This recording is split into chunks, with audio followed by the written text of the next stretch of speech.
আমরা যারা মূলত ডিজাইনার আছি, গ্রাফিক ডিজাইনার আছি, আমরা আসলে ইউআই ইউএক্স এ আসতে গেলে কি কি করতে হবে, শর্টকাটে যদি কিছু বলে দিতেন।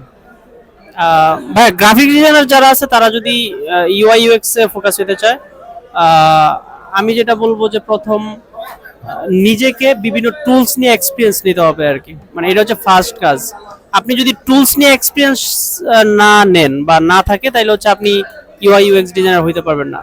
তো টুলস নিয়ে এক্সপিরিয়েন্স কিভাবে হবেন, ধরেন রানিং যতগুলো টুলস আছে সেই টুলস গুলোর হচ্ছে আপনার ফিচার গুলো কি, কোন এলিমেন্ট কোন কাজে ইউজ হচ্ছে, দেন ফ্লো গুলো কিভাবে কাজ করতেছে, sign up flow, check out flow, এইভাবে ফ্লো ধরে ধরে ফিচার গুলোকে যদি আপনি বুঝতে পারেন, দেন এবার আপনি যেহেতু গ্রাফিক ডিজাইনার আপনি ভিজুয়াল প্র্যাকটিস করে ফেলবেন যে ঠিক আছে আমি সেম ফ্লোতে রেখে আমি একটা এই জিনিসটাকে রিডিজাইন করি আর একটু ইমপ্রুভ করার চেষ্টা করি, এটার কালার ইমপ্রুভ করা, এটা হচ্ছে স্পেসিং ইমপ্রুভ করা।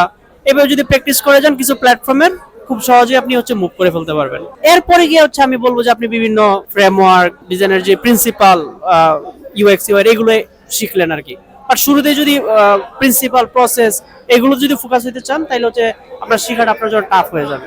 যেগুলো অলরেডি এক্সিস্টিং আছে এটা কোনটা কি কাজে ইউজ হচ্ছে এটা যদি আপনি বুঝতে পারেন দেন আপনার জন্য ইজি হবে ইনশাআল্লাহ। থ্যাংক ইউ ভাই।